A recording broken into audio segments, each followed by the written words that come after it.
Good morning. This is Dr.R.Kamalambigeswari, Associate Professor from Department of Industrial Biotechnology. Now, let us see about the topic immune response in detail. Before entering into the different types of immune responses, first let's see what are antigens. The antigen is a substance which, when introduced parentally into the body, it stimulates the production of an antibody. So the antigen-antibody reaction will be there, which is necessary for raising various immune responses. And based on the immunogenicity, there are two different types of antigen. One is said to be complete antigen, the other one is said to be incomplete antigen. The complete antigen are those substances which can induce the antibody formation by themselves and can react specifically with these antibodies. So these complete antigens, once when they are introduced inside the body, then they can provoke the immune response by their own. They won't need any mediators to induce the immune response. They can act as antigen by its own. And next is about incomplete antigen. These incomplete antigen are those substances which are unable to induce the antibody formation on its own, but they can also become immunogenic when they are covalently linked to the proteins which are called as carrier proteins. So these carrier proteins which help the incomplete antigen to gain immunogenicity are of two types. One is said to be complex carrier proteins. The next one is said to be simple carrier proteins. So either the incomplete antigen has to get coupled with a complex carrier protein, or else it has to get coupled with a simple carrier protein so that the incomplete antigen can also gain immunogenicity. And based on the origin of antigens, there are two different types of antigens. They are exogenous antigens and endogenous antigens. As the name goes, the exogenous antigens are antigens that have entered the body from the outside environment. For example, if we inhale, if we ingest, or sometimes the exogenous antigens from outside can be injected into our body also. So those antigens which have the origin from outside environment, and if they are entering inside the system from outside environment, they are called as exogenous antigens. So if we inhale, some microbes that are present in the air may also act as antigens, or else some dust particles that are present in the air may also act as antigens.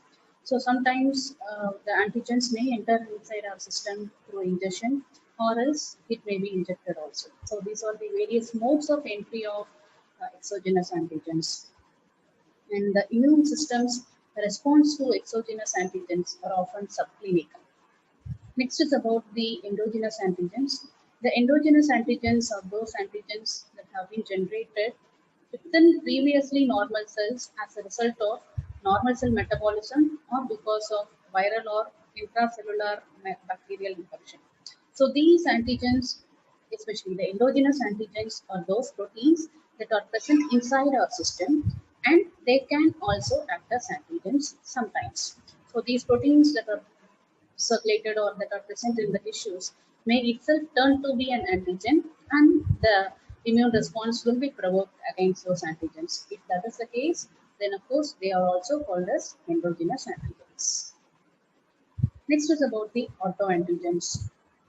So these autoantigens is usually a normal protein or complex of proteins that is recognized by the immune system of those patients who suffer from autoimmune disease. So in case of autoimmune disease, the own cell protein and or a complex of protein will be recognized as antigen, and the auto antibodies are raised against those autoantigens. So these antigens should, under normal conditions, it won't be the target of immune system, but due to some genetic defect or maybe due to some environmental factor, the immunological tolerance against these proteins may be lost in those patients, and hence those proteins may act as antigens in those patients, so that the autoantibodies are generated against their own proteins. So the proteins, they are termed as autoantigens. And these autoantigens are of two types. One is isoantigens, the other one is heterophile antigens. So isoantigens are those antigens, or it is a set of antigens which have the same characteristic feature, whereas the heterophile antigens are those antigens which have different characteristic features. Now we'll see the general characteristic features of antigens. First one is the foreignness. So the antigens must be foreign to the immune system. So whatever the molecule that has been recognized as foreign by the immune system, then the immune system will respond against those foreign molecules, which we call as antigens. So according to Burnett's clone selection theory, the foreignness, which is said to be the non-self, means those substances that never contact with the lymphocytes during the embryo period. This is about the size. So all foreign molecules may not act as antigen, and if the molecule has to act as antigen, or if the molecule needs to provoke any immune response in the individual, then of course their size has to be highly determined. So the larger molecules can act as antigen by its own. So the larger molecules are highly antigenic, and if the molecular weight of the substance is low, then they are non-antigenic, or sometimes they are weakly antigenic. Next is about the chemical nature. So mostly the antigens that are occurring in the system are either proteins or it may be a polysaccharide. So generally the chemical nature of antigens will fall under these two categories, like they may be protein or else they may be polysaccharides. And the lipids and nucleic acids are less antigenic on their own, but they will be turned to an immunogen once they are combined with proteins. So the lipid molecules as well as the nucleic acids like DNA and RNA are less antigenic on their own, but once they are coupled with proteins, then of course they may also turn to be immunogenic. Next is about the susceptibility to tissue enzymes. So the substances which can be metabolized and are able to the action of tissue enzyme behave as antigens. Next is about the antigenic specificity. So it depends upon the epitope. So in the antigen, we have a specific sequence or amino acid sequence on the antigen, which we call as epitope. So this epitope will have the ability to induce the immune response in the individual. So the position of epitope in the antigenic molecule is highly important for its specificity. Next, of course, the antigens are species specific. The tissue of all individual in species possess species specific antigens. Next is about the isospecificity. It depends on isoantigens, which may be found in some but not all members of the species. Some antigens will be highly specific for some species. And next is about the autospecificity. The self antigens are generally non-antigenic, but in some cases, such as lens protein and sperm, these are not recognized as self antigen because they are absent during the embryonic life, and hence they are developed later. Next is about the organ specificity. So some organs like brain, kidney, and lens protein of different species share the same antigens. Such antigens are the characteristics of an organ or tissue that is found in different species, and hence they are also known as organ-specific antigens. They target the specific organs. Next is about the heterogenic specificity. The same or closely related antigen may sometimes occur in different biological species, like they are highly class specific and they are highly kingdom specific, and hence they are also known as heterophilic antigens. And the antibodies to this antigens produced by one species can cross-react with antigen of another species. So the antibodies that are produced against these antigens, especially to the epitope of these antigens, can cross-react with antigen of other species. Example are Weil-Felix reactions, Paul-Bernal test, etc. Next, we'll see about the immune responses and the specific reactivity induced in the host by an antigenic stimulus is known as immune response. So once the antigen enters the system, then the provoke an immune system will kindle the immune response. So this is the specific reactivity inside induced in the host once the antigen enters inside the system, and the response by the immune system is known as immune response. So this protect against the immune response protect against invading the microorganisms. So this immune response is highly essential for the system to protect itself from the invading microbes. So it may lead to consequence which may be either beneficial, indifferent, or injurious. So sometimes the consequence of immune response may be beneficial, or it may be indifferent, or it may be injurious to the system also. And mainly, the immune response can be of two different types, like humoral mediated immunity and cell mediated immunity.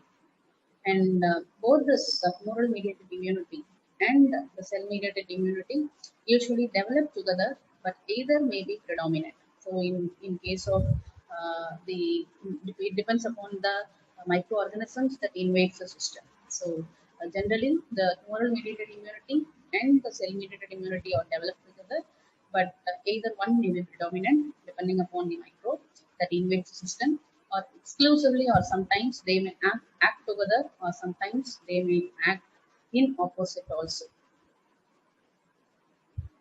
Let's see about humoral mediated immunity. The humoral mediated immunity are rendered by the antibodies.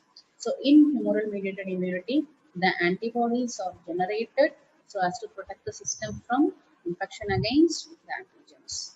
So these antibodies are produced from plasma cells which are present in the blood, and these antibodies are present in the blood, and of course they are present in other body fluids also.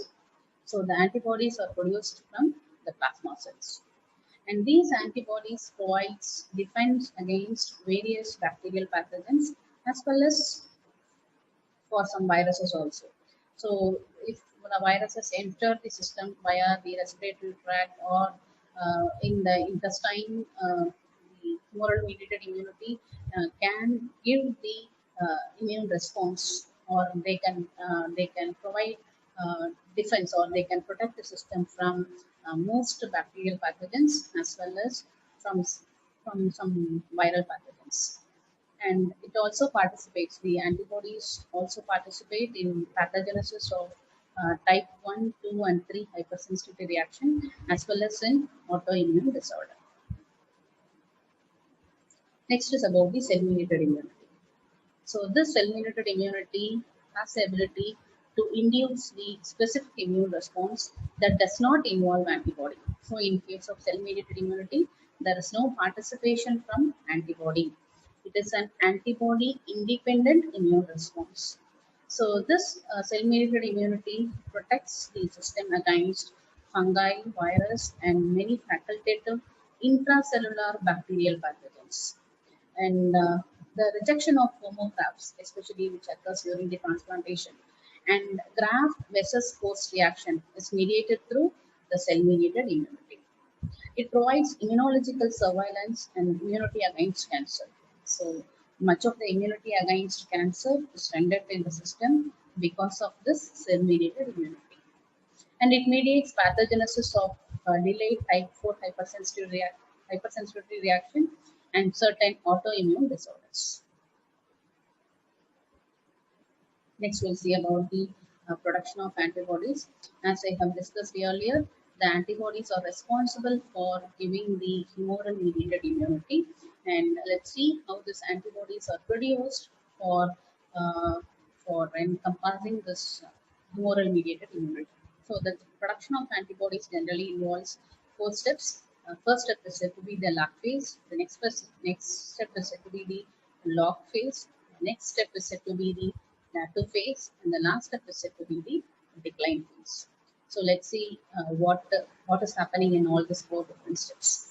So in case of lag phase, the entry of pathogen will be there, and its distribution and fate in the tissue. So the pathogen will enter inside the system, and it starts to colonize the tissues. And after that, in case of lag phase, the pathogen will have its contact with various immunocompetent cells like B cells, T cells, etc. Next, in case of log phase, there is steady increase in the titer of antibody. So the B cells will go for differentiation and it produces plasma cells after it has contacted the antigen. And while the differentiation of B cells to plasma cells occur, there will be a steady increase in the titer of antibody, which occurs in the log phase. So in case of log phase, the antibody titer gets increased in the blood.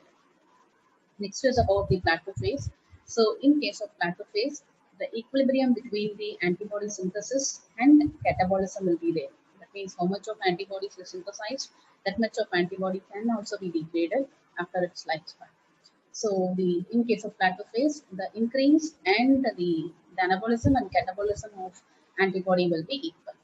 And in case of decline phase, the catabolism exceeds the production and hence the antibody titer falls.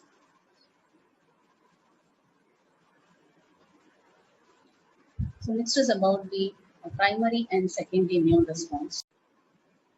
When the antibody response to initial antigenic stimulus is for the first time, then of course it is said to be the primary response.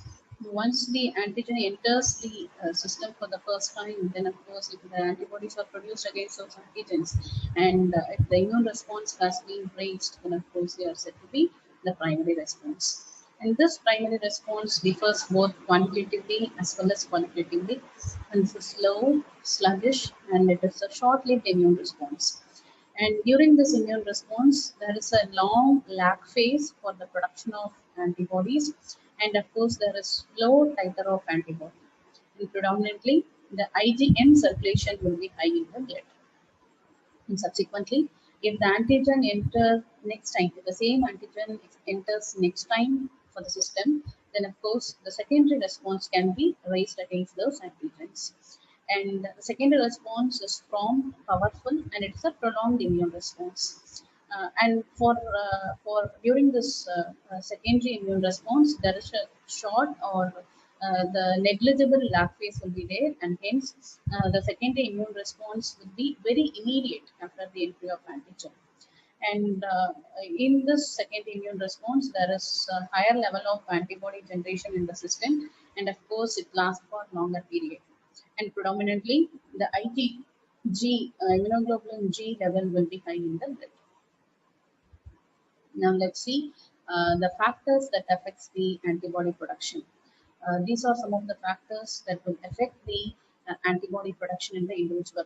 So the first factor is genetic factor, and next is about the age, and next is about the nutritional status of the individual, and next route of administration of the antibodies, and the size and number of doses of antibodies, and multiple antigens, adjuvants, and various immunosuppressive agents, and sometimes the effect of antibody.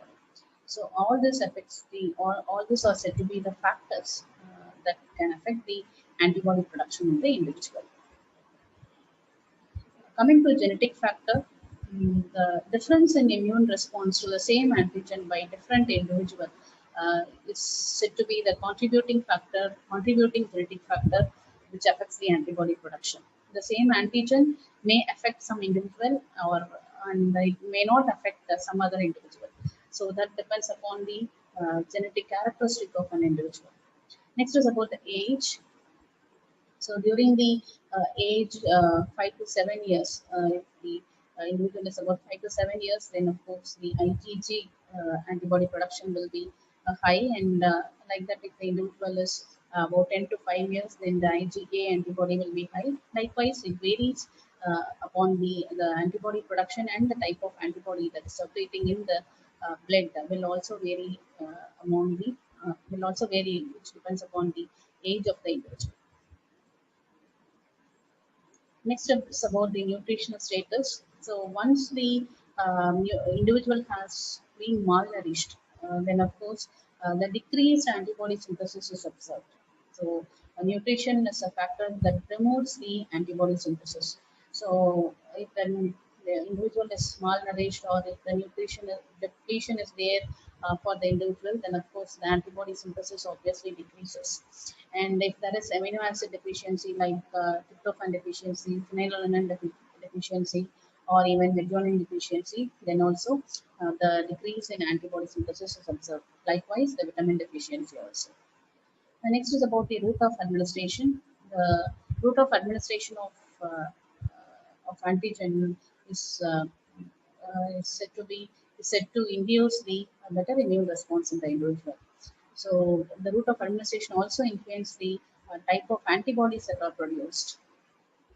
So through oral or nasal administration, so IgA is produced, and through nasal administration, IgE is produced much, and parenteral administration like injection and all, then IgG is produced by.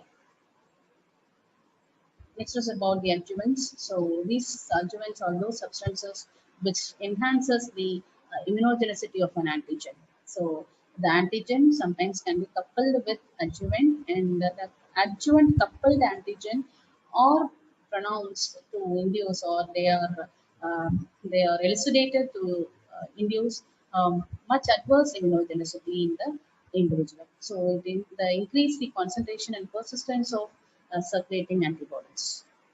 Next is about the types of antigens. So the types of adjuvants. The inorganic compounds like alum, aluminium hydroxide, aluminium phosphate, calcium phosphate hydroxide, are those inorganic compounds which are said to be the type of adjuvant. And once they are coupled with antigen, they can increase the immunogenicity of antigen. And next, some of the mineral oil can also act as adjuvant, and some bacterial products like kill the bacteria, Bordetella pertussis, Mycobacterium bovis, toxoids, etc., also has the ability to act as adjuvants, and they can increase the immunogenicity of the antigen. And this immunosuppressive agents, like immunosuppressive agents, are those molecules that will inhibit the immune response. So these immunosuppressive drugs are sometimes given, or most commonly it is given to prevent graft rejection during transplantation. So if the graft has been transplanted to any individual, then the graft rejection in the individual uh, has been accomplished by graft rejection. In order to prevent the graft rejection, the immunosuppressive drugs has been given to the individual during transplantation. So the X-rays one of the immunosuppressive agent, and once the X-rays has been given, the no antibodies is produced till 24 hours after exposure of X-rays by an individual. And corticosteroids. So these corticosteroids are one of the immunosuppressive agent. So once corticosteroids are administered, the depletion of lymphocyte from blood and lymphoid organ results. And antimetabolites like methotrexate, 6-mercaptopurine. So these are some of the antimetabolites that would interfere in the synthesis of DNA, RNA, or sometimes both. And cytotoxic chemicals like cyclosporin, cyclic polypeptide, are those chemicals that may act as immunosuppressive drugs. And next is about the superantigens. These are certain protein molecules that activate the large number of T cells irrespective of antigenic specificity. So these superantigens are those molecules which can activate many number of T cells irrespective of antigenic specificity. So example are staphylococcal enterotoxin. Usually, only few T cells are stimulated up to 20% of circulating T cells. This exaggerated T cell activation, which results in outpouring of T cell cytokines, is said to be the multi-system dysfunction. And next is about the mitogens. A mitogen is a chemical substance that encourages a cell to commence the cell division. Example, the B cell mitogens are lectin glycoproteins and lipopolysaccharides. These mitogens will induce the B cell to go for cell division. And next is about the T cell mitogens. The T cell mitogens are phytohemagglutinin. So this T cell mitogen will induce the T cell to go for cell division. And next we'll see about the cell-mediated immunity. So this is the specific immune response that do not involve the antibody production. It participates in the following immunological functions like delayed hypersensitivity. It is responsible for delayed hypersensitivity and immunity in infections caused by obligate and facultative intracellular parasites like bacteria, fungi, parasites, viruses. And this is the one which is going to give immunity for during transplantation. And immunological surveillance is there, and it is going to provide immunity against malignancy. And pathogenesis of autoimmune diseases like thyroiditis, encephalomyelitis is all rendered by the cell-mediated immunity. Coming to the induction of cell-mediated immunity, how the cell-mediated immunity is induced in the individual. It depends upon the nature of the antigenic stimulus. Mainly, the cell-mediated immunity depends upon the nature of the antigens. Some antigens will induce only cell-mediated immunity.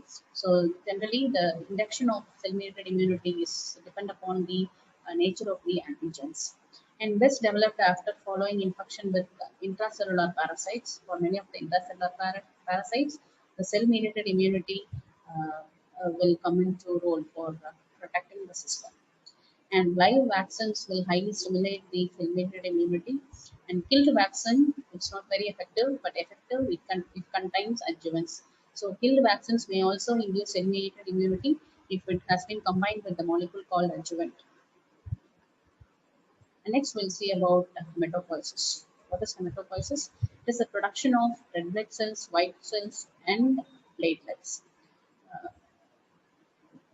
So let's see what is the cellular pathway that is involved in the hematopoiesis. So overall cellular organization of hematopoiesis is like from the stem cell we have progenitor cells, and from progenitor cells we have precursor cells, and from precursor cells they will get differentiated into effector cells.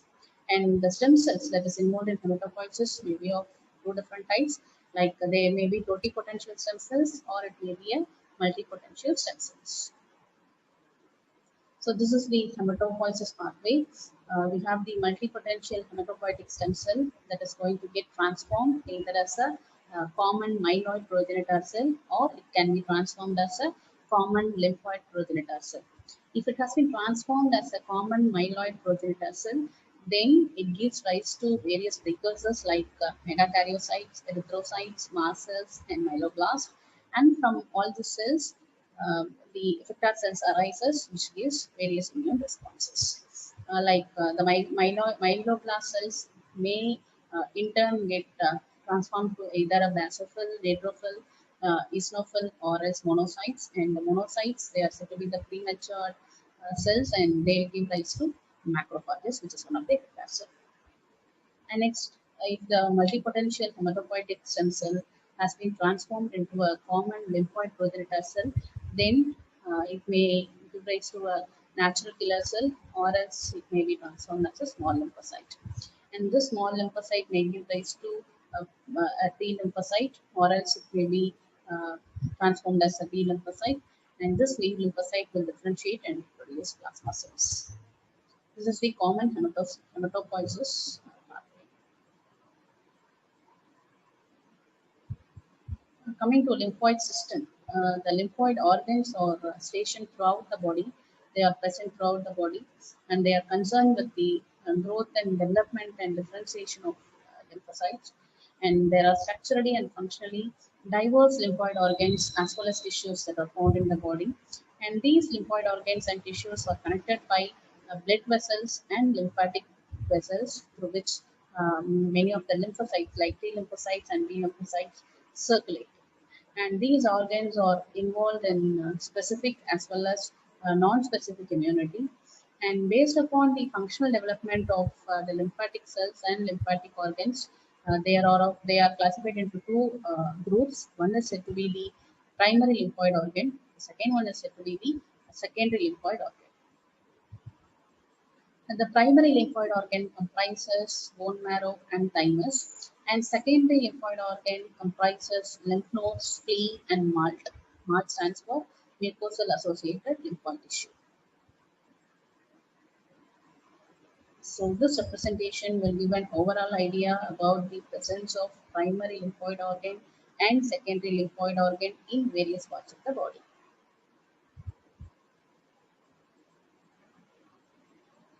Coming to the hematopoiesis, we have seen various hematopoietic pathway for the production of red blood cells, white cells, etc. And here in this representation, we could see how the lymphocytes like B cell and T cell are generated and how they are transported to various parts of the body. So here, the stem cells in red bone marrow give rise to undifferentiated lymphocytes, like undifferentiated B lymphocytes, and the the undifferentiated lymphocytes. If the lymphocyte travel in the blood, and if it reaches the thymus and if the maturation takes place in the thymus, then of course it is said to be a T cell. So some undifferentiated lymphocytes are processed in the thymus gland to become T cells. So some undifferentiated lymphocytes may leave the bone marrow and it may enter the blood, and if the undifferentiated lymphocytes are processed in the thymus gland, then of course they become a T cell. So this T cell will be transported in the blood and it may reach the lymph node. So in lymph node, they may encounter the antigen and their differentiation occurs. So some undifferentiated lymphocytes are processed probably within the bone marrow itself to become B cells. So from the B cell may also leave the bone marrow, and it may also enter the lymph node. So both T cells and B cells are transported through the blood to lymphatic organs such as lymph nodes, lymphatic ducts, and spleens. Coming to bone marrow, the bone marrow is the site of generation of all circulating blood cells in the adult, including immature lymphocytes, and is the site of B cell maturation. So these are the functions of bone marrow: the site of generation of all immunocytes and site of differentiation, as well as it's the site of maturation of immunocytes. The site of immune response of B cells, specifically in secondary immune response, takes place in the bone marrow. And next is about the thymus. So the thymus is the site of T cell differentiation and maturation. It is a bilobe gland situated above the heart in the thorax region, and each lobe is encapsulated and it is divided into lobules. And these lobules are separated by the strands of connective tissue, which we call as trabeculae, and each lobule contains lymphocytes, and they are organized into compartments like outer cortex and inner medulla. So this is the structure of thymus. The outer region is said to be the cortex and the inner region is said to be the medulla. So here we can find various immunocompetent cells which has been present, and at the cortex region we can find the various dividing thymocytes, and these thymocytes are present, or the dividing thymocytes will be present in the outer cortex region, and the outer region of thymus is said to be the capsule, and there is colonization of some dead cells also in the cortex, and the dividing thymocytes will also be present, and we have something called nerve cells. These nerve cells will be providing the nutrition for the actively dividing thymocytes.